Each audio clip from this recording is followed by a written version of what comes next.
Welcome to the final page of BeChangeMaker 2021. My name is Grace Lam, and I'm the Senior Manager of Partnership Programs at WorldSkills International. BeChangeMaker is an annual social entrepreneurship training program by WorldSkills and the HP Foundation. And through this program, we are empowering young people to change the life of the others through skills development and supporting them to turn their passion into actionable and viable businesses. And with our wonderful partner, the HP Foundation, BeChangeMaker also contributes to HP's goal to enable better learning outcomes for 100 million people by 2025. So on behalf of the teams of WorldSkills and HP, we thank everyone for taking this 1.5 hours of your time this afternoon, morning, or evening to support and cheer for the best teams that have been selected from 378 applications from 64 countries. And today we also have a wonderful panel of judges whom I would like to invite to briefly introduce themselves. First, we have Tommy Hellstrom, our honorary member of WorldSkills International. Over to you, Tommy. Yeah, thank you, Grace. And first of all, congratulations to everybody reaching the final in this important activity. I'm a retired guy with 30 years of experience in marketing. 15 years entrepreneur of my own, so I have a little experience in my back. So I hope to looking forward to hear you, and good luck to everyone. Thank you very much, Tommy. Next, we have Paulo Dal Santo, Global Partners Lead from HP. Paulo. Hey, so good morning, good afternoon to all. It's great to be part of this judging panel. So the role of HP is playing in the education and working with you as a funding possibility is really to look into something that can be making an impact, and it's also scalable. The work we do across the world with organizations like United Nations or NGO will also need projects and activity like you are pitching today. So the real end goal of today is try to understand how and successful you will be in scaling up, and how you will make an impact. And the HP and the HP Life Foundation will definitely be very happy to see what's next. So really looking forward today and judging and see what's the outcome. Thank you. Thank you very much, Paulo.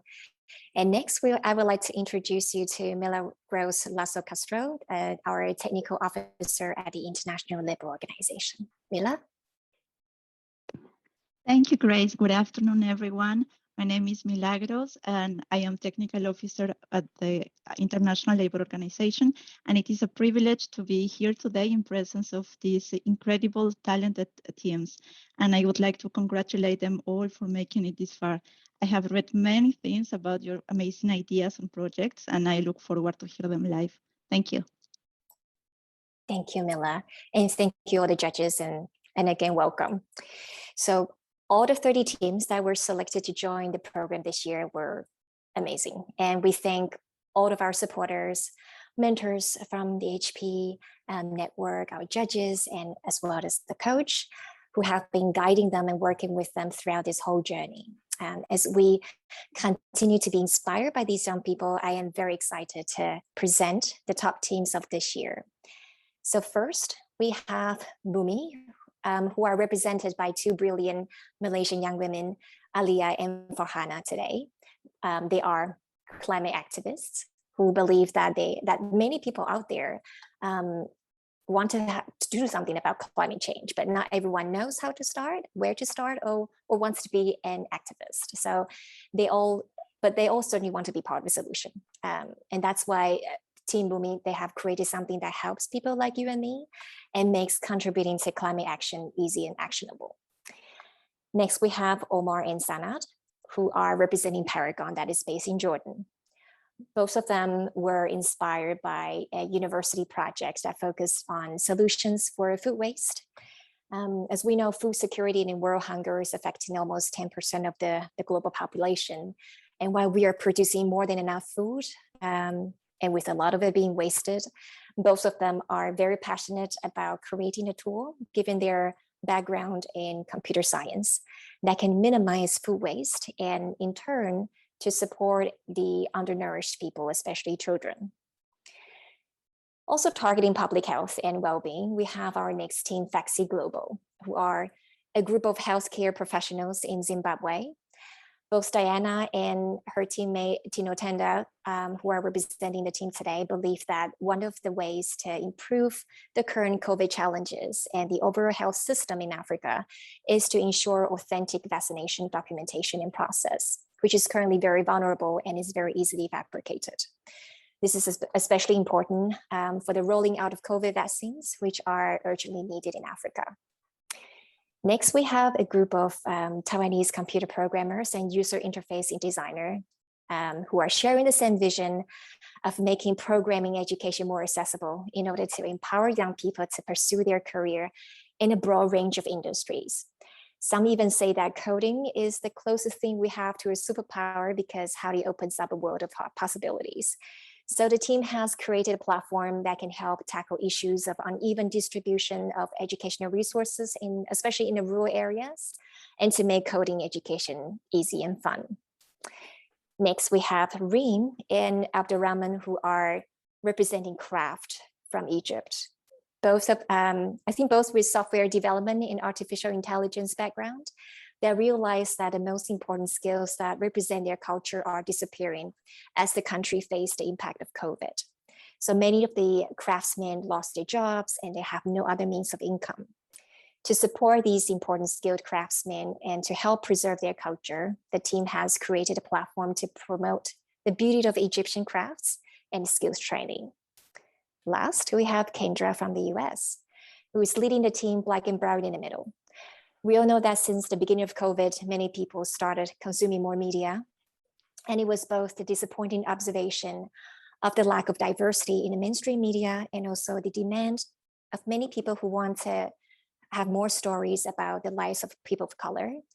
Kendra and her team started out by sharing ideas with colleagues and friends, and as they gained a lot more support and momentum, they are now set out to share stories of ordinary people who are marginalized and underrepresented. So I hope I have given you a good snapshot of these amazing individuals who are very determined to change the status quo for making positive impact in the world. And as we are about to get started, for the audience, you also have a job to do.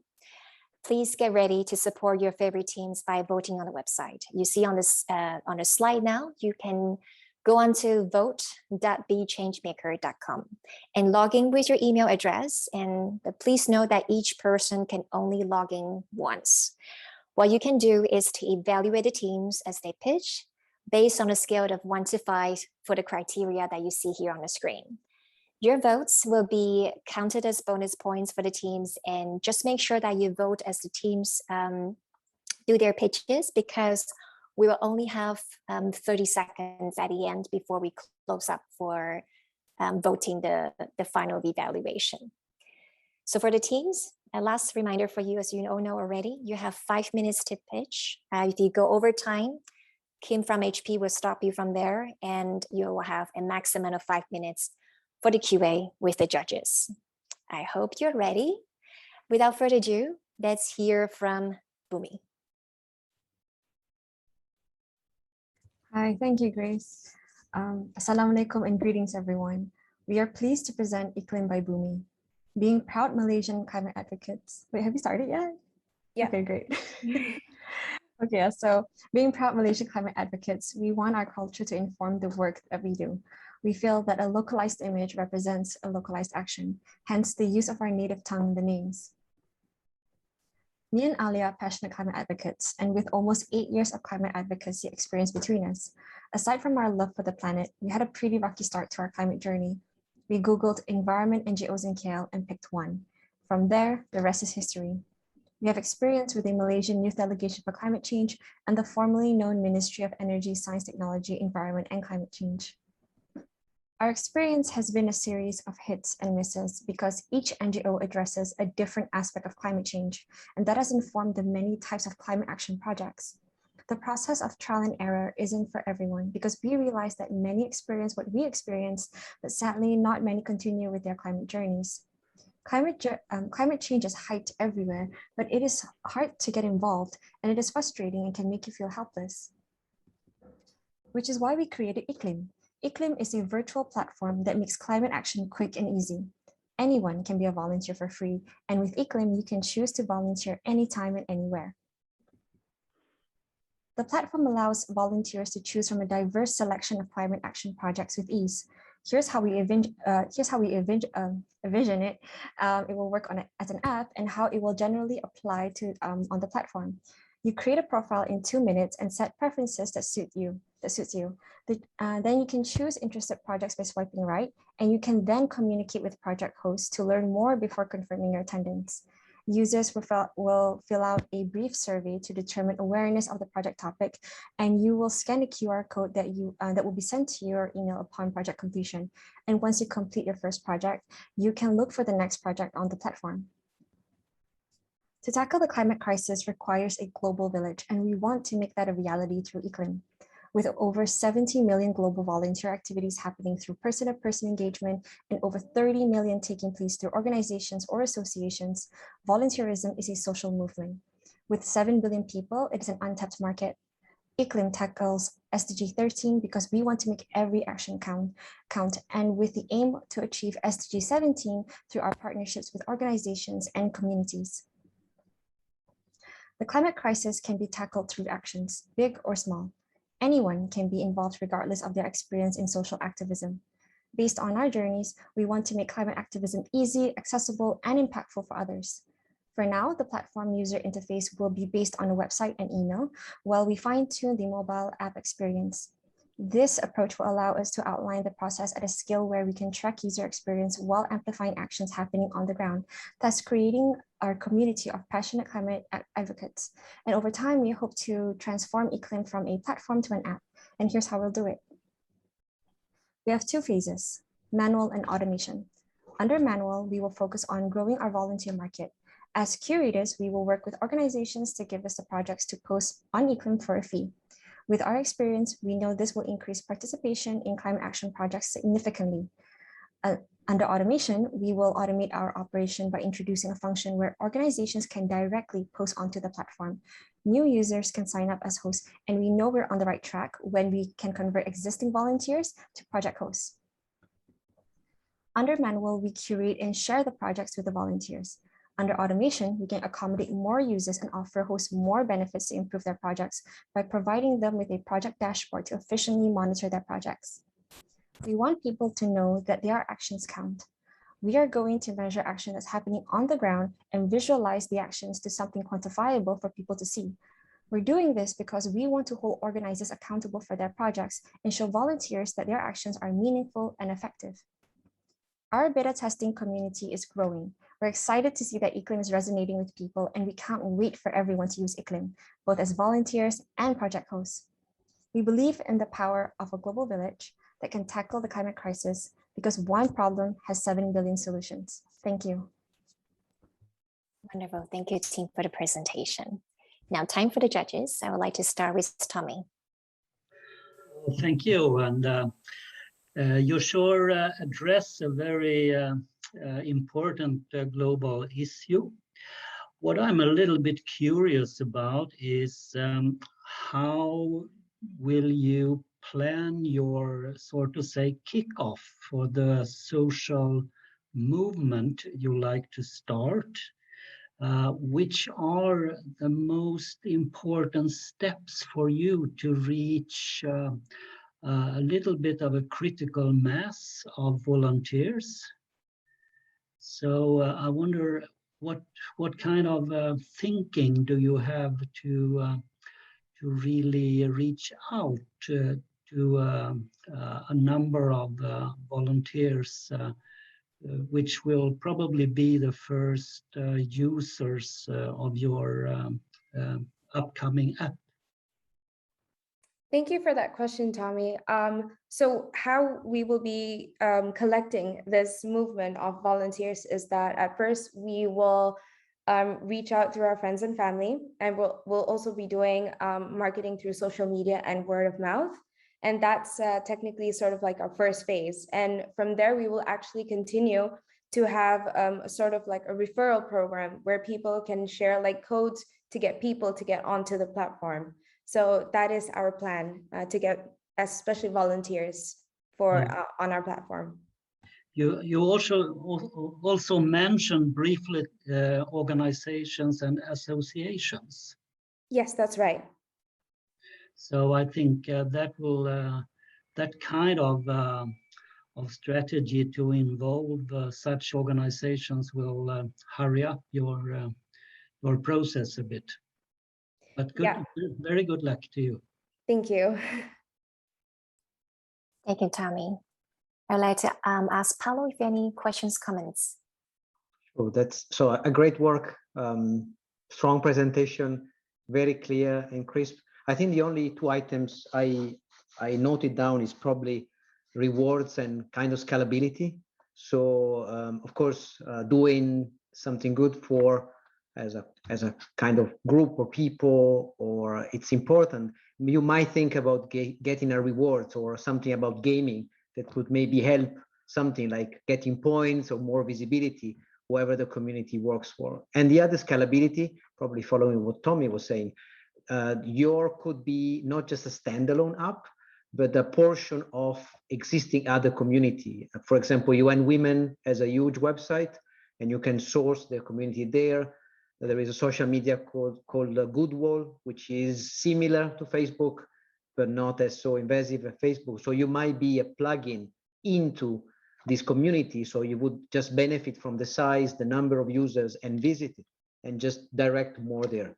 But I think it's just the scalability and the kind of, call it, reward system that could help. But for the rest, very clear, sharp, and address a clear program, address clearly an SDG goal. So good work, really good work. Thank you. Thank you. Thanks, Paulo.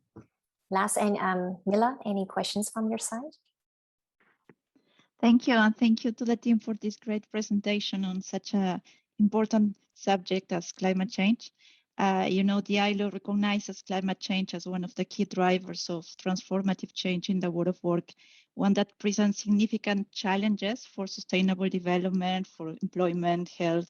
So it's great to see the commitment of young people in tackling such a crucial challenge. Congratulations, this is a great initiative. I just have one question for you.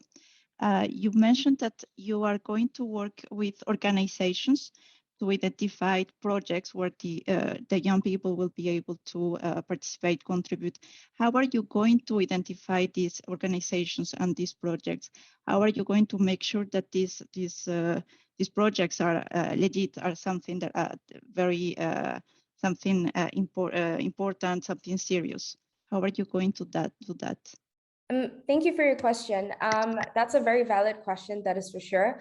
And how we will actually address this is that we will work with rather famous organizations at first, especially in the beginning, so that people would gain trust and would think of us as a credible platform.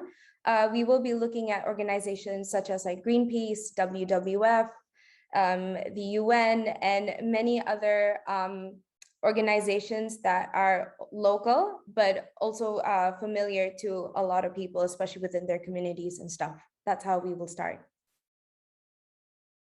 Thank you. Thank you. Thank you. Thank you, Aliade and Farhana, for your wonderful presentations, and judges for the questions and recommendations. All right, moving on to the next team. Let's welcome Team Paragon.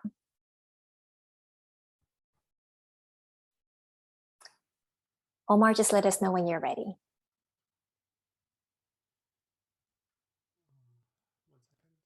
I cannot hear you, Omar. Yeah, can you hear me? No. Is your audio connected? Can you hear me now? Oh, perfect. Yes, much better. Is this better? Yes. Yeah. Okay. You ready? Yep. Okay, go ahead. 1.3 billion tons of food is wasted each year globally, of an economical value of $2.6 trillion a year. And it's just disgraceful that we're wasting this much food when 9% of all humans are going to sleep each night with an empty stomach. The recent Suez Canal blockage highlights that supply chain choke points can grind the global economy to a halt in mere hours. Emerging demand sensing technologies are a good start, but they currently fail to interface with the live data associated with individual producers and consumers. The milk you see at supermarkets didn't just magically appear there. It goes through a complex process starting from the harvesting farm to a manufacturer for processing, then to the retail store. It's such a sophisticated process with a high margin of error that, according to the FAO, over 2/3 of food losses occur before even reaching the consumer. 24% of all this food waste is caused by excess food being produced. Enter Paragon. Paragon is a platform that utilizes blockchain technology, which significantly minimizes food waste by bridging the information gap between the different levels of the food supply chain in the global economy. So, for example, when local milk farm production decreases, Paragon's IoT sensors and algorithm detects this decrease and immediately notifies the manufacturers depending on the source of milk. It also finds alternative sources, preventing any hiccups within the supply chain. With Paragon, no more going into your local retailer and not finding your favorite type of milk. The Paragon network is to intervene at the perfect time. The Business and Sustainable Development Commission revealed in a 2017 study that achieving sustainable development goals will unlock around $12 trillion in additional market opportunities, and food and agriculture tops this list. And also, the technology is now available to solve these supply chain management issues. The Paragon network allows the businesses in the food supply chain to interact with live data, which means its core demand sensing feature is based on the transparent flow of data rather than predictions of supply and demand, which current demand sensing solutions utilize. Other than the demand sensing feature and supply chain crisis management, which are the essence of Paragon, Paragon offers a point-of-sale-like interface with many features, starting with supply and demand management and forecasting, dynamic pricing for retailers, and easy inventory tracking, so that the day-to-day activities for potential customers are optimized. Thus, Paragon will cause a reduction in food waste, cut down logistic costs, save shelf space, improve food quality and safety, as well as saving time and resources due to the automation of so many tasks. The Paragon network pricing will be a subscription-based model, as we will be offering an identical package to all paying customers, yet the pricing differs according to the company size, as bigger companies require higher infrastructure cost. Stellar Lumens, the blockchain network we are developing our application on, is going to pay the Paragon network for building on its services. This means the higher number of users we have, the more passive income we get from the network, further improving the sustainability of the business. Paragon has been recently in contact with Samih Mall, a local hypermarket with over 30 locations all over Jordan, for plans to pilot the network at their locations. We have finished developing our core forecasting algorithm. Our algorithm was highly accurate with an accuracy of 99.5%. We're also currently testing our user interface prototype with potential customers to further improve it. To summarize, we occupy a critical juncture in history regarding how humanity interfaces with supply chain management. The rapid growth of emerging technologies like blockchain and demand sensing entail yet unexplored intersections that contains trillions of dollars worth of untapped efficiency. The Paragon network is the first of its kind to leverage one of the most promising of these intersections while addressing an emerging humanitarian crisis. We, Team Paragon, believe that we can leave a big impact on how the supply chain deals with food. With your help, we believe we can reduce food waste that our planet must endure. This was Team Paragon. Join us today, and thank you. Thank you, Omar. Thank you, Sanat, for the presentation. Now, going to the judges, I would like to start with Paulo. So great presentation, great flow, nice graphics. So well done on the pitching. I think it's interesting, the portion of the data input. So I'm just wondering, you mentioned some of your initial discussion with, I think it's a local retailer.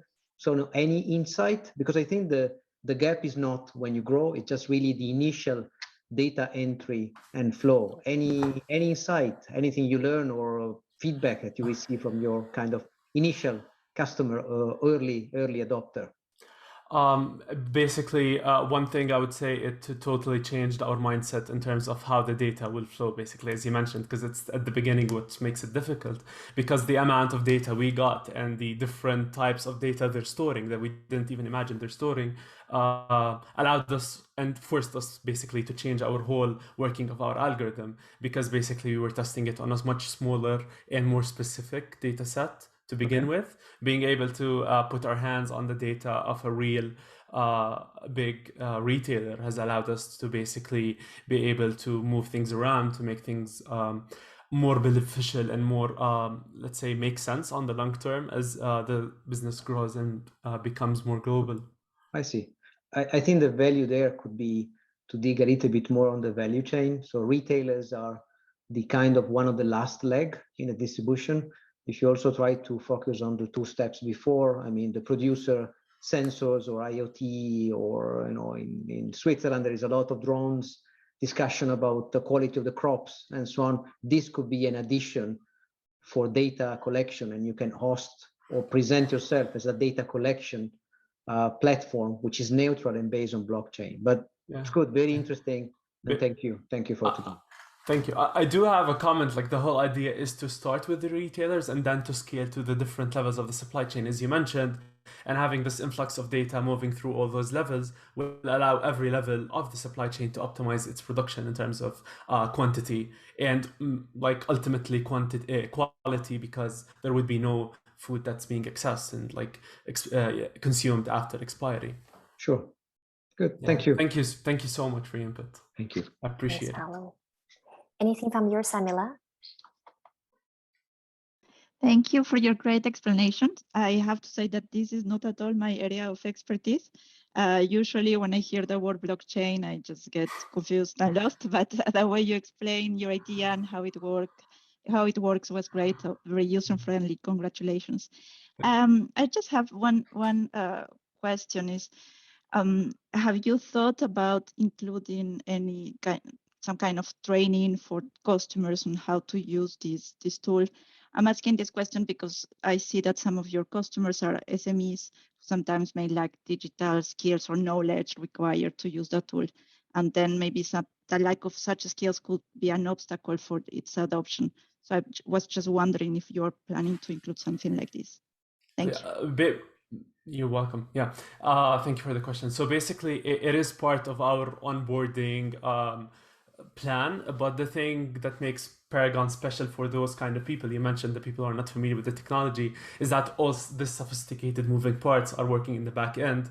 For them, it's only the user interface they usually use. So for example, for retailers, it's a point of sale, the one they use like to check you out when you like purchase your items. But all of these moving parts are occurring on the back end, and this data is pushed forward to the decision makers and the organizations, thus making no complications for anyone who's familiar with any different solution. But of course, like training people for the specific idea of Paragon is part of our plan, of course. And one point for the blockchain, it shouldn't be something that's like annoying, because the whole idea of it is to have data that's cannot be changed and can be securely moved through the levels of the supply chain. That's the whole idea of using the blockchain. The technology behind it is not necessary to understand. Thank you. Thank you very much. Tommy, any last question from your side? Yeah, it's a very good and clear pitch from you, and you address also an important questions. There are a great potential to make the whole chain more effective. However, I would like to ask you a little bit the same as Paolo. There are a number of companies involved in the whole chain, and I think it's important for you to also look at the solution you provide them with from their perspective, so that it's really something understandable for producers and retailers. So when you start the marketing activities, I would like to recommend you to use the language of the blockchain partners and not actually your view from more an umbrella perspective. So and you also address both small, medium, and large businesses. Maybe it's a piece of advice that you may start with a medium size, because the small one is maybe a little bit too small, and the large one is too large. So focus on the medium size, I would like. But you have a great idea, and I wish you good luck. Thank you. Yeah, our Q&A time is up. Any Okay. final feedback from our Omar for Tommy's suggestion? I just Very wanted to say, quickly. yeah, for sure. I just wanted to say that our consultant on the project, Ray, he's supposed to be here today. Thank you, Ray. Actually had this idea of starting with medium-sized businesses for the sole idea that we could not start by advertising the demand sensing feature. We could start by marketing the whole other features, and then as the network grows and people get an understanding of the functionality of the network, we'd be able to scale from there and unlocking them a whole world of features they didn't even know about. So the core value is not even gonna be our marketing point at the beginning, to add to your point. And thank you for the input. We'll definitely consider your points. Thank you. All right, thank you, Omar. There's a question for the team in the QA, so you can address it on the site. All right, moving on. If you can stop sharing, Omar. Moving on, we have VaxiGlobal. Diana, are you ready? Thank you, Grace. I'm just sharing my screen. Can you see it now? Yes. Let us know when you're ready to go. Okay, I'm ready. Go ahead. The past year has been difficult for our world. What started as a small illness in Wuhan ended up affecting all the other continents. What we realized in the past year is that when it comes to health, we are all together. And that is the VaxiGlobal story. Vaccines have always been humanity's secret weapon against every deadly disease, from the Black Plague to COVID-19. Even now, vaccines are helping us to rebuild and reopen our world. When it comes to vaccines, it is all together. The more people are vaccinated, the safer we all are. If information on vaccinations is inaccurate or worse, tampered with, it threatens everyone's well-being. Paper vaccine records are prone to manipulation, duplication, and fraud.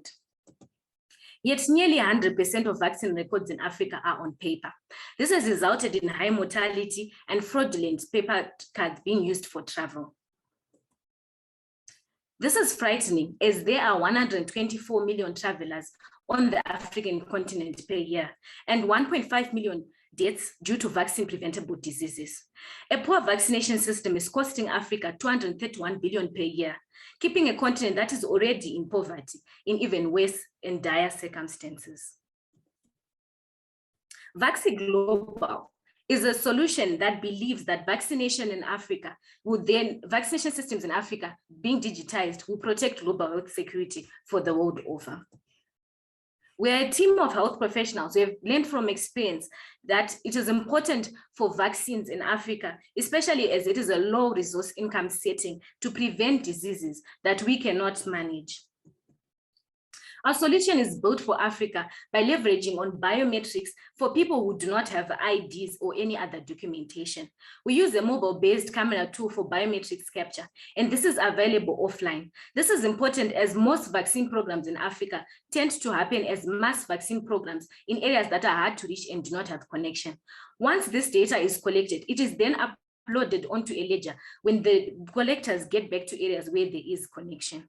Our system uses a combination of blockchain and quantum ledger database, which makes the vaccination records immutable and not prone to changes. Our solution works in 3 easy steps. First, patients are enrolled using a biometrics custom facial recognition technology. This is then linked to their vaccine records, and then this can then be uploaded into a cloud, and then patients can then scan their faces, or you get a QR code that they can use to verify that they have been vaccinated. Our solution has already been in its pilot program, and we have already had 446 registrations for COVID-19 vaccination in Zimbabwe. Beyond Zimbabwe, we are also preparing for rollout in Botswana and Rwanda in partnership with World Health Organization, AFRO. We are also partnering to develop biometrics for children under 1 year to verify childhood immunization programs. We've also introduced a VX path, which enables people who are vaccinated to get back into the world as we open up as a faster and safer and touchless entry through public venues by vaccinated individuals. We realized that vaccine acceptance is still a difficult problem across Africa, and we've partnered with creatives to create videos in local languages to encourage vaccination programs and to also address common complaints. We've also built up our social media presence to address questions on vaccination programs. We believe it takes all of us working together, and we've already built a vast network of partners from both on the continent and beyond the continent. And we have partnerships with governments in Zimbabwe, Botswana, Nigeria, and DRC. Our program will impact 25 million lives over 10 years with a strategic partnership with WUAFRO that will benefit people in Botswana, Rwanda, and Zimbabwe.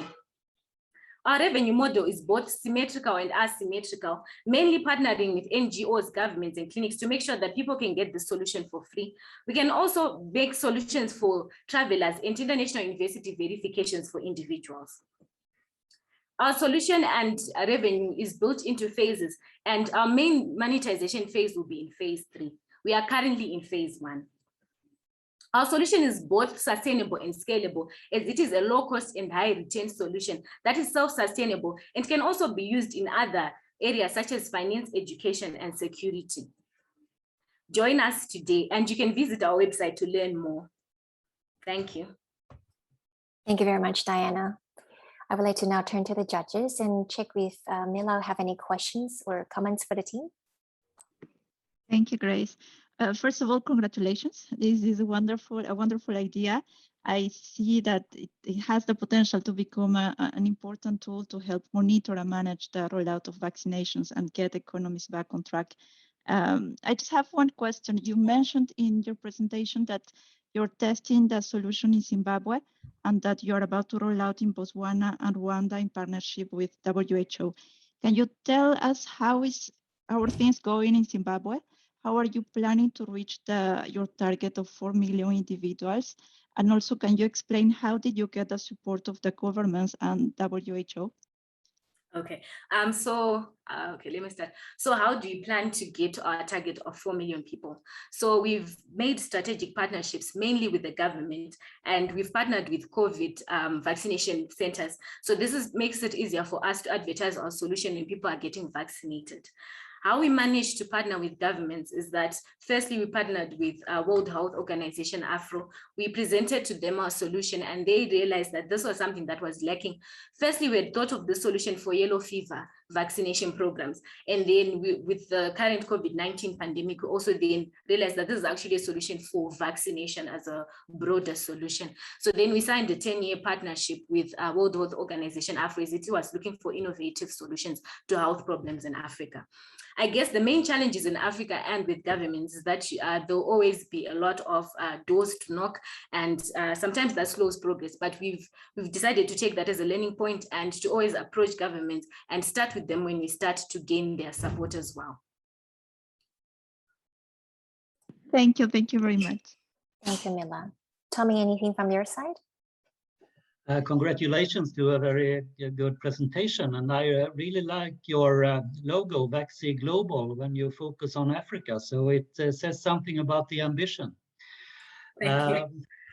However, I wonder, you mentioned that a big challenge could be acceptance by maybe by individual, but also by the healthcare system as such. Do you think the acceptance is a biggest challenge compared with fundraising, getting the money needed? Yes, thank you. I understand your question. So I think it's a bit of both, but it's something that we've come up with solutions for.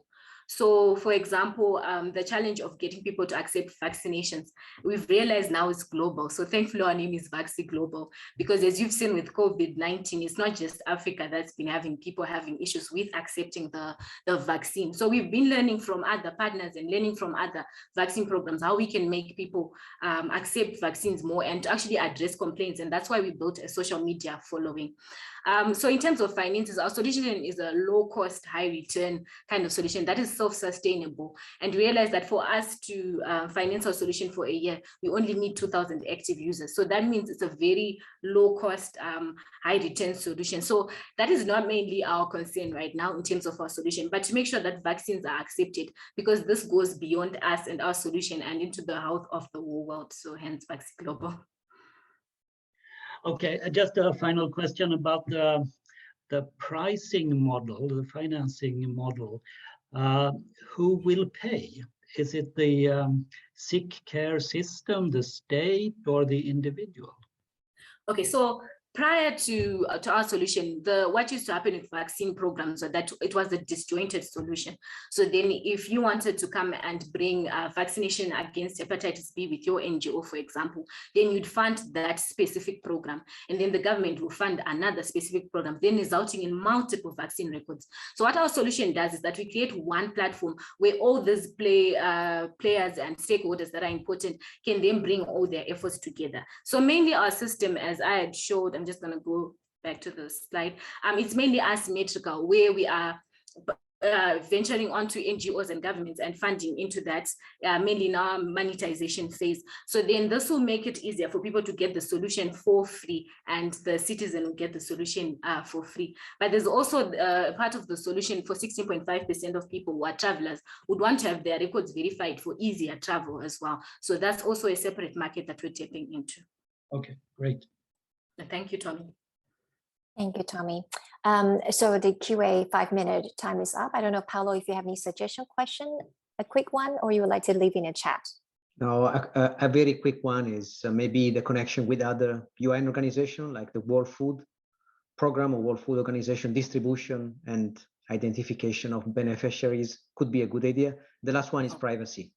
Just, yes. I know it's so just beyond that, yes, so just beyond that, we are dealing with people's health and sensitive data.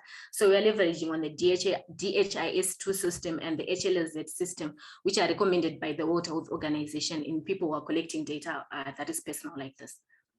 All right. Thank you. Thank you, Diana. Thank you, Paolo. Diana, there's a question in the chat for you from the audience. So if you want to answer them in a chat, you can do so on the side. All right. Thank you so much, judges. And now we'll move on to easy to code.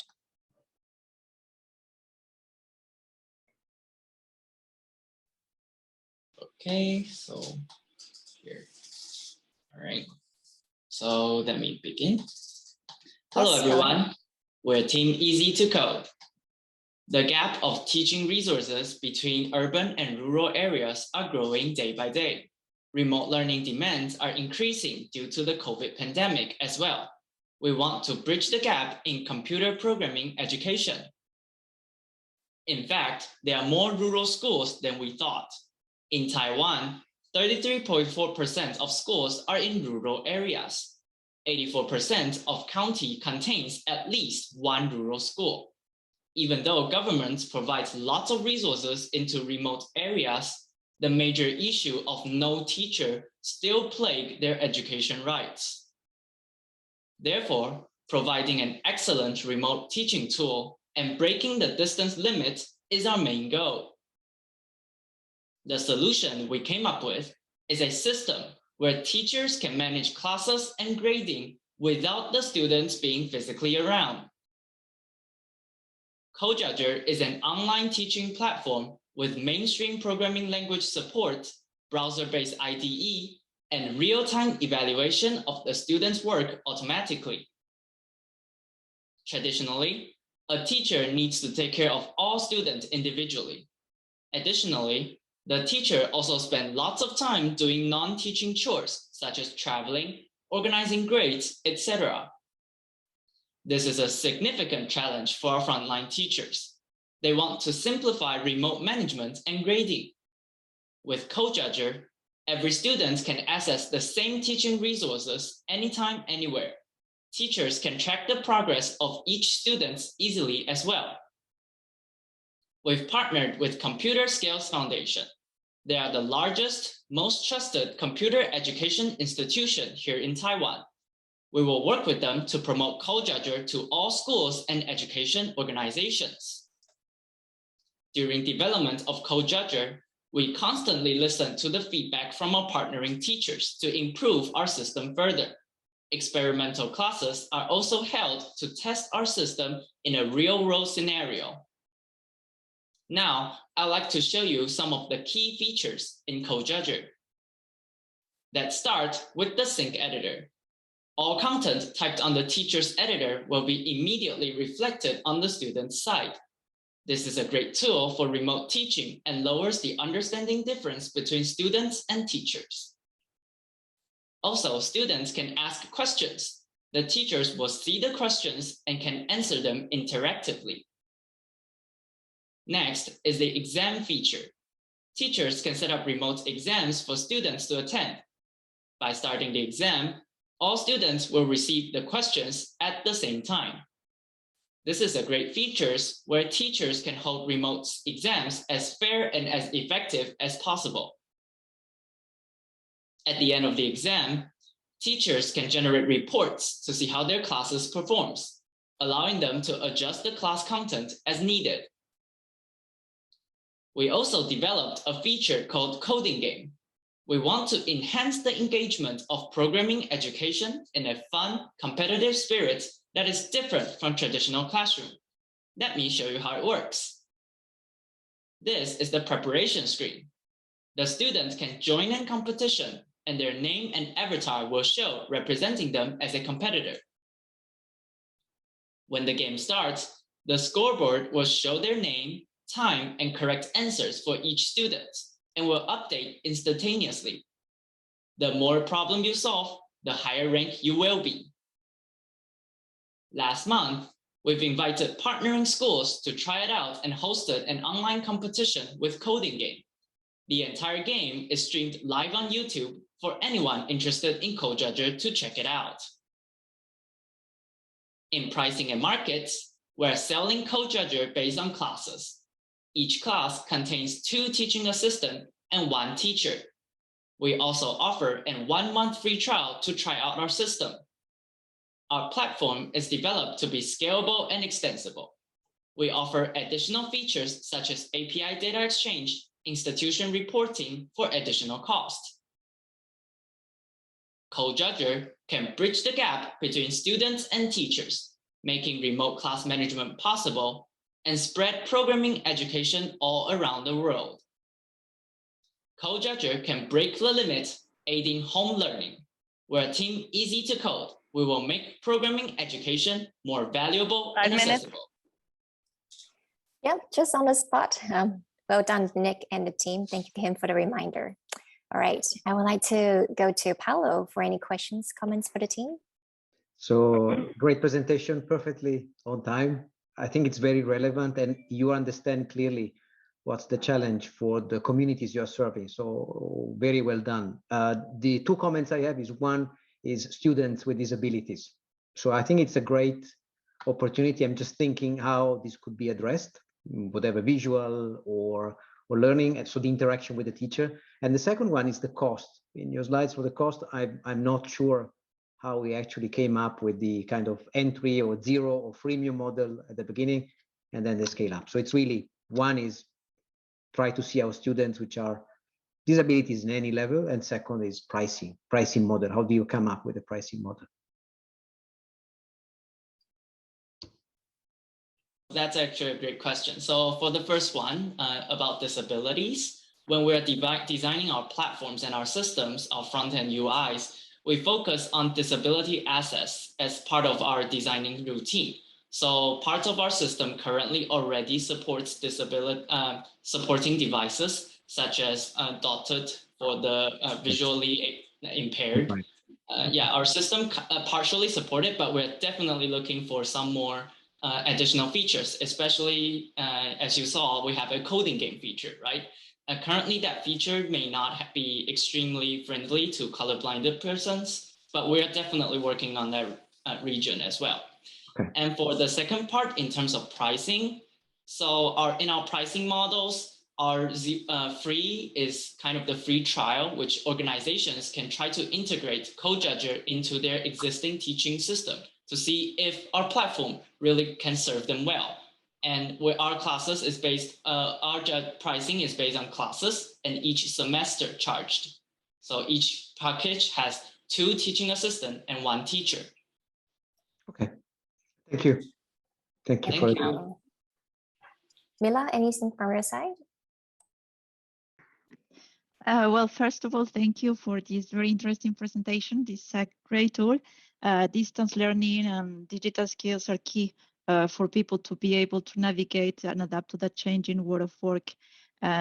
So actually, I had the same question as Paolo about accessibility and how can the tool be accessible for people with disabilities. But then I have also a second question is about what differentiates you from other existing tools like this one, open educational resources? What's your competitive advantage over the other existing solutions? So in terms of our what you saw normally on markets in terms of programming education tools, our tool is more focused on bridging the gap of teachers and students. So we have more of a traditional teaching model because we think in programming education, while yes, you can kind of attend like all those online classes and kind of learn programming that way, we want to be able to serve from all the way from elementary schools all the way until even in working environments. So for business users, we want to be able to support this entire range. So our platform is designed to have a teaching and student learning model rather than a self-learned condition. But of course, self-learned practicing are also designed in our system as well. Very well. Thank you, Mila. Tommy? Well, actually, I worked with a Swedish-based digital pedagogy company on the same issues. I just want to give you a piece of advice. Love the teachers. You need to get them on board. So think about activities that really reward teachers, make them visible.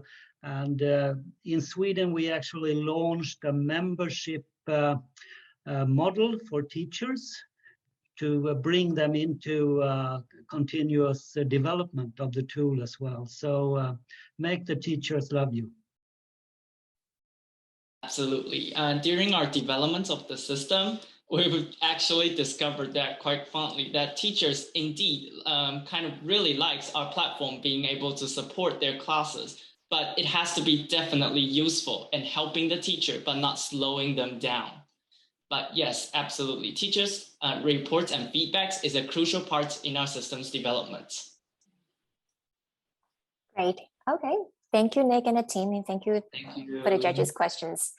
Moving on, we have Ring from Craft. Yeah, can you stop sharing, Nick? Yeah, thank you. Now you can share my screen? Yes. Okay. Yes. Assalamu alaikum, everyone. Meet my friend Othman. He's a handicraft worker. He loved his job so much. He taught his boy his craft as he learned it from his father to keep it alive and to help him. If we take Egypt, where I live, as an example, there are more than 4 million like Osman who are deeply or who are heavily dependent on the domestic and virgin tourism. And I think it is the same in the most of the countries, not just Egypt. Coronavirus and its consequences affected their market. Lots of them who are already below the poverty line, lost their only source of income, closed their workshops and stayed home. This is so sad and dangerous because these workers are the guards of our culture, and losing them means losing our culture. So we decided to help them. And our solution is Craft, or Hirfe in Arabic. Craft is a professional platform to support the handicraft workers around the world. And our first stage is Egypt, where we live. And we will start our journey from the northern cities with these 10 crafts, Egyptian crafts. So why is Craft unique? You can learn with us in 2 ways. First, online through our application with expertise in the form of courses and mentoring session. Second, offline with the crafters in their workshops. If you are from those adventurous students that care about the whole experience, I think you will like it so much. And how could you learn a craft without equipment? We offer them to you from our stores, the online stores and the offline stores. Most of the crafters and the learners are allowed to represent their unique products in our global marketplace. Let's talk some business.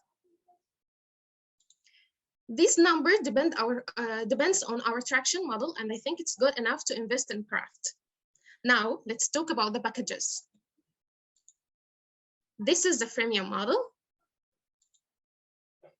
And those are the premium models with more privileges for sure, like full access to the materials, more mentoring session, learning on site, and the yearly subscription. So all of this needs some evidence and validations. Let's see. اصلا في محيطك ناس ممكن تكون حابه الفكره تحب تشتغل عليها كتير جدا ناس كتير يعني بصي تقريبا معظم خريجين بيت جميل هتلاقيهم بنفس الكيس بتاعتي انه عندنا مشكله ان احنا نوصل للكلاينتس بتوعنا وحابين ان احنا نوصل لهم. This is the journey map of the crafter since he joined craft. He will make money from the last 3 steps: filming courses with us, giving mentoring session, selling his products. So what about the learners? هل تحب ان انت ترشح لهم طبعا جدا لانه مشروع جميل يعني بيستهدف حاجه مهمه وحيويه خصوصا احنا في مجتمعنا المصري يعني. We did this collaboration to introduce professional materials for our lovely students. This is our landing page. We did also an offline advertising campaign in Seoul City to market our application, and this is part of its successful activities. Those are some numbers from our databases for the potential customers and the potential crafters till now. This is our future plan. We will start hiring, developing, and start working for sure. Finally, craft cover many goals of the 7 Sustainable Development Goals. No poverty by perceiving and increasing the source of income for crafters. Quality education by spreading the culture of craft education around the world. Partnership for goals by combining the handicraft workers with their different languages, cultures, skills, and even religions in one big place. Craft is not a project that depends on trendy topic. Craft is here to change these people's lives. Craft here because it's a change maker. Thanks for your attention, and I'm open for your questions. Reem Samir, this is Craft, and this is my team. Thank you. Thank you, Reem. All right, I would like to ask if Tommy has any questions for the team. Yes, also a great presentation. Thank you, and good luck in the future. I really like your one-liner, learn to earn, because I worked all my life with small and medium-sized businesses, and they like simplicity in messages. So I wonder about the financial model. You haven't discussed so much, but when and how do you earn the money? Yeah, thank you. Thank you for your question. We will learning the money from these steps, from the subscriptions, the monthly and the yearly subscriptions, and from giving the mentoring session for our learners. We will take 20% from the crafters, and for sure from our marketplace we will take 20% also from the products. That's how we will gain money. Also, we have that is in the backup slide about our model for the financial, as you can see in the backup slides. Yeah. Yes, this is our follow for the financial details. Okay. We have, yes, from the registration for the course and for the monitoring money and for the production and all of the process from the first session of the course to the end of the last session of the course, besides the monitoring session and for the marketplace also. Yes. Thank you. Thank you, Tim. Thank you, Tommy. Thanks, Tommy. All right. Paolo, anything from your side? I like the focus on craft and something that it's a local, it's knowledge. It's very difficult to kind of maintain and transmit and kind of monetize that. I think one area that you definitely have probably look into is what's the difference between yourself and YouTube ultimately, because they monetize exactly the same. So maybe something to, why somebody would choose your platform. And the other one is I like the concept of going to looking into the value chain, about the tools, about the video production. You can be on YouTube, but your content is very difficult to see or not really professional. So that area, it's something to develop. I think one area you could look into is the connection with a specific training. I mean, financial training, how you build your business plan, training which are more on the craft, but how you actually expand your business. And HP has a good link to HP Live courses. You have seen it. Maybe that's a good integration that you could add and make it relevant more locally. But for the rest is really the value chain and how you differentiate with a free tool, which is so powerful like YouTube. That's probably my comments there, but great idea. I like it. Thank you, Pablo. Thanks, Pablo. Thanks. Anything from you, Mila? Yes, thank you. Thank you for this amazing presentation and congratulations on the initiative. Yes, as you mentioned, the COVID-19 pandemic has had a significant negative impact on employment and wages in Egypt. So I think the solution is indeed relevant in this context. I just have one question about the people you're targeting. So you're targeting people who want to learn a new skill, who want to start a small business or make some money. So how can you make sure that these learners will actually learn something? Are there in these courses, will be there any learning objectives? How are these new skills going to be tested? Is there a way for the craftsmen to judge the quality of the learner's work and that they really understood the assignments? Is there something like that you think in your solution? And also, do you think it would be, I think it's an idea, no? Maybe it would be interesting also for learners to be able to rate the teachers and to give them some feedback just to ensure the quality of the courses that are being provided through the platform. Yeah, thank you, lady, for your question. About the crafters, we hiring them with a very strict way, and not any crafter can be a teacher with us. This is for first. And about the learners, the course have many stages. The first stage, the recorded courses, then a graduation project in the final of the course, and during the course there are mentoring sessions with the crafter to make sure that they get the point that much, and for taking inspirations, ideas, and talking to them in the details and about the equipments, all that they need, they will take it in the mentoring sessions. Did that get your question? Yes, thank you very much. Thank you, Rin. Yeah. Thank you, Mila. All right, we will now move on to our very last team. If you could stop sharing. Rin? Perfect. Okay, let's hear from Kendra, black and brown in the middle.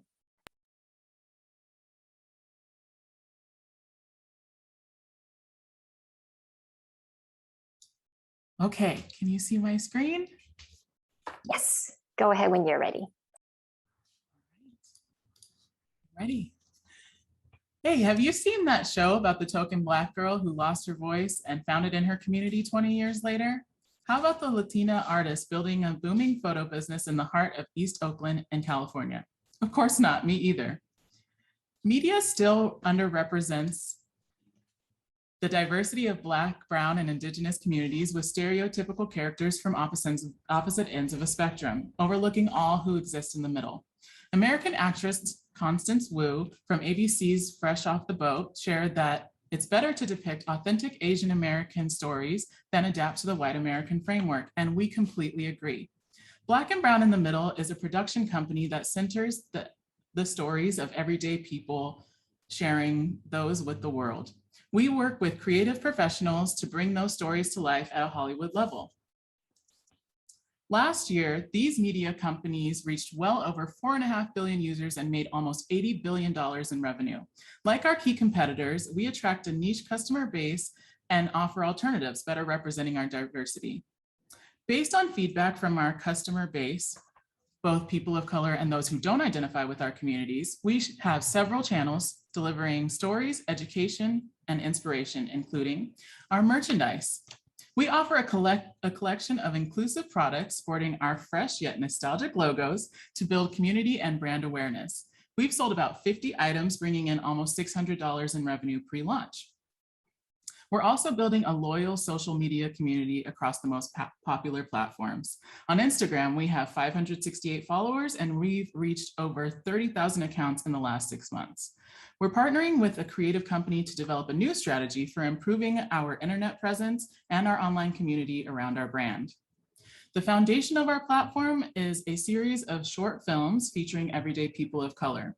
Here you'll see images from our pilot production that tells a story about the experience of being tokenized. In a media-saturated world where production companies are typically looking for the biggest household name they can afford to star in their films and shows, we're setting ourselves apart by exclusively featuring everyday people in our docuseries. This means that our guest stars' experiences are especially important to us.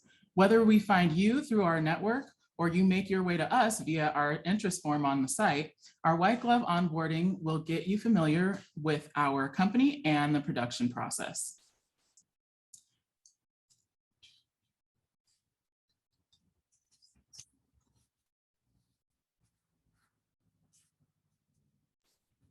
After onboarding, if you're selected to create a full episode, we'll support you in development and production, including script writing and filming, all the way through marketing and distribution of your episode. We'll closely partner with and guide you through what will most likely be a brand new adventure. This docuseries will be funded by donations, subscriptions, and sponsorships. We'll promote sponsors across our different channels based on the level of sponsorship ranging from $500 to $5,000. Our subscribers will have access to exclusive content depending on level of support. For example, we'll offer behind the scenes footage, interviews, and pre-release screenings to those who select the top tier $25 per month subscription. The Black and Brown team just had a first birthday after a really big year. The team's now in post-production on our first teaser featuring highlights from the pilot. We'll be using it to raise funds for the rest of season 1 next year.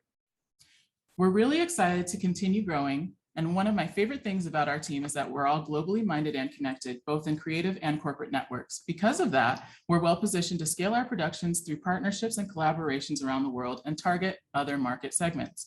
For example, we'll leverage existing connections and build new ones in TV production to develop a series of culturally diverse and educational children's animations featuring characters of color from a variety of international communities.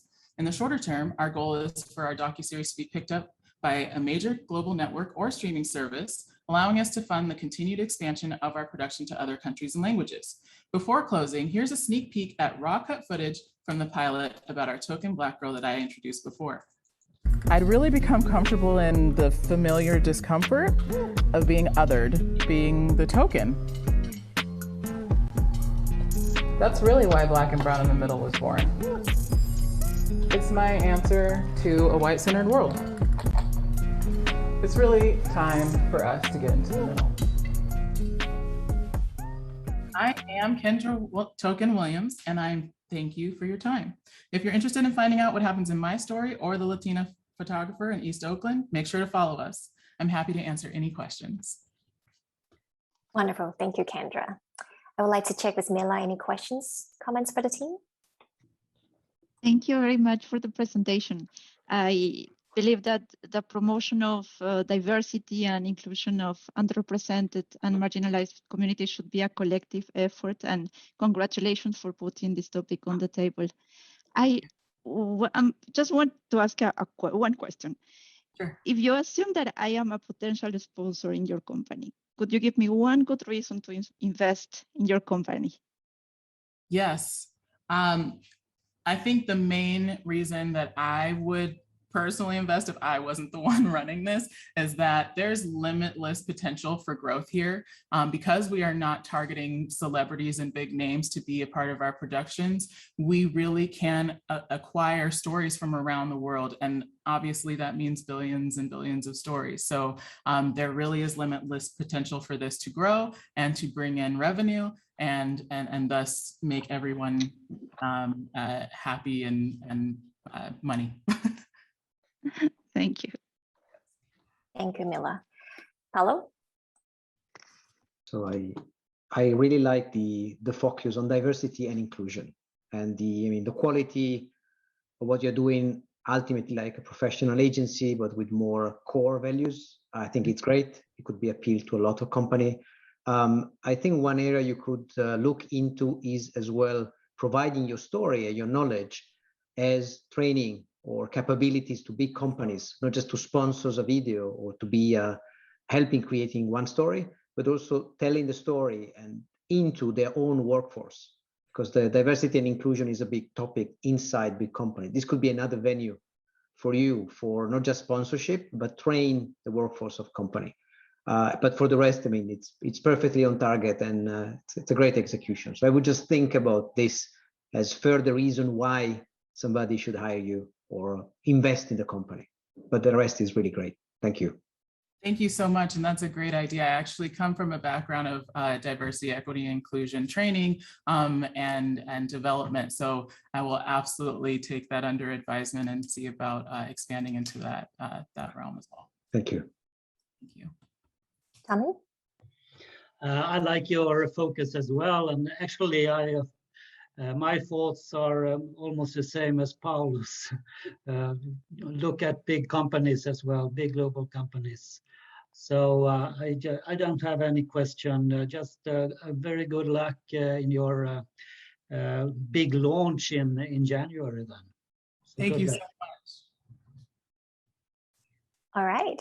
Thank you so much, teams and the judges. Oh, lots of wonderful presentations. And I hope everyone is now getting ready for finalizing your scores for the teams, as we're gonna move into a very small break before we announce the results. So please stay with us for just a minute and we will be right back.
All right, well, it was worth the wait. And let us get started. All right, so we're gonna announce the results from the 6th place all the way to the top, the number 1. And calling up on my screen are the voting by the judges and also your supporters who have been doing public voting to just cheer for you. So number 6, we have Team Craft. Please give it up. And congratulations to the team.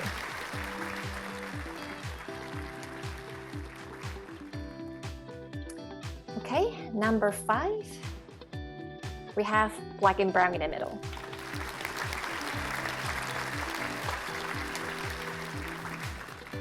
Moving on to number 4, we have Team Bumii. Congratulations, Team Bumii.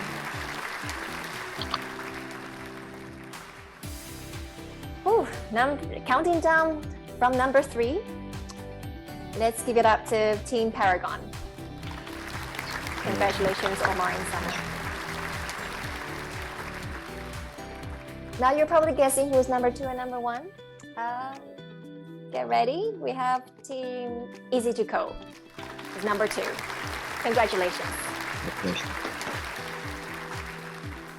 Well, Diana, VaxiGlobal, our biggest winner of BeChangeMaker 2021. Congratulations to Diana and her team. Working so hard for the health system in Africa. Okay, so that was the results of this year. I'm really proud, really proud for the teams. And congratulations to all of you, because being here today really has shown how much work you have done. And there are many, including myself, who believe in you and your vision. So please have a round of applause for yourselves as well and your teams. Really great work.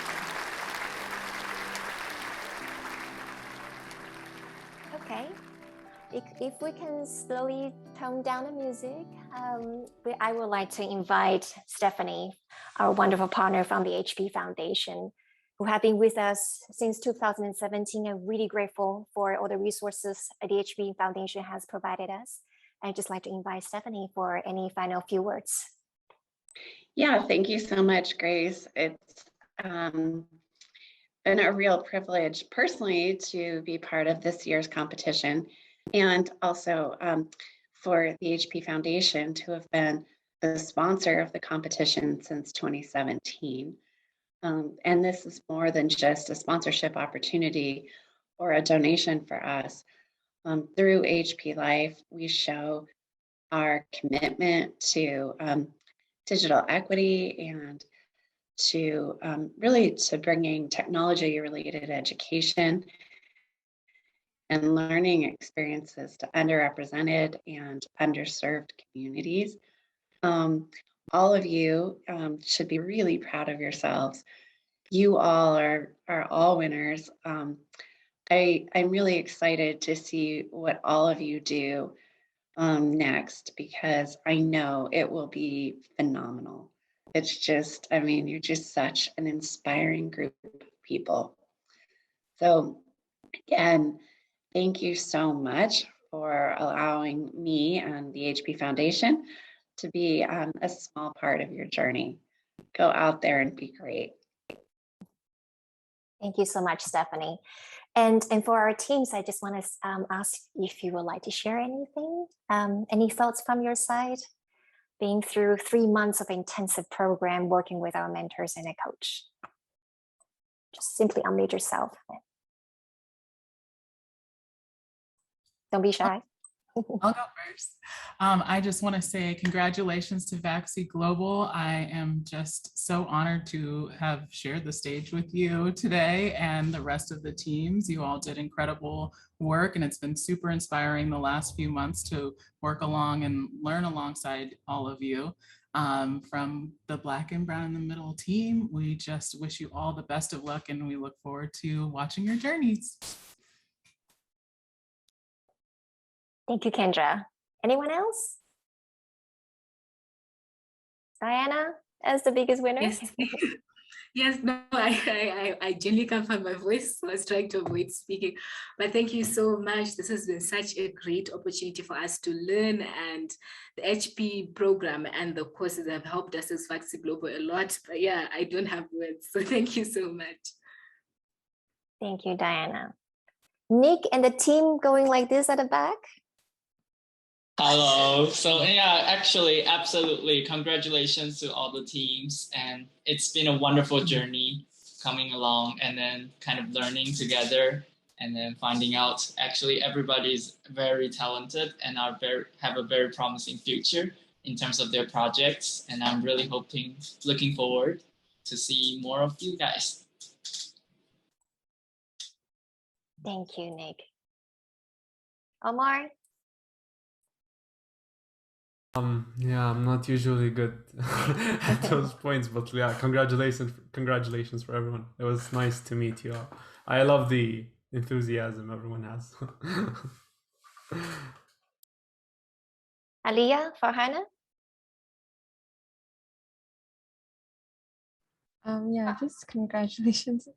Yeah, just like congratulations to everyone. And I think like thank you so much for sharing your ideas and your vision with all of us. And it's truly inspiring. And yeah, wish you all the best and let's keep in touch. Alia? +1 to everything you just said. You definitely. HP has been like such a crazy experience, and I'm so glad to see all the teams flourish like throughout this whole 3 months. So super honored to be part of this program for sure. And congrats to VaxiGlobal. Thank you. Reem? Congratulations, Diana. You really deserve it. Congratulations for all the teams. I really enjoyed the journey. It was amazing. I know a lot of things changed in me. Thank you, Grace. Thank you, Michelle. Thanks for my mentors. Thanks, my friends. Nice to meet you. Thank you, Reem. Okay, so the top 5 teams from the final pitch today will continue to receive customized coaching to further develop their ideas. And the top 3 teams will additionally receive 2,000 euros each team to support the initial launch. So for the audience, thank you so much for your participation and support for BeChangeMaker. We would like to invite everyone to stay connected and to receive more news and stories from our BeChangeMaker teams. We have seen some comments that have questions for the teams. They want to know how they can get involved. So we will certainly connect you with the teams for further collaborations and partnerships. And of course, look out for our program next year. Visit our website, BeChangeMaker.WorldSkills.com. Thank you again, and we like to see you next year for BeChangeMaker 2022. Thank you, everyone. Have a nice rest of the day.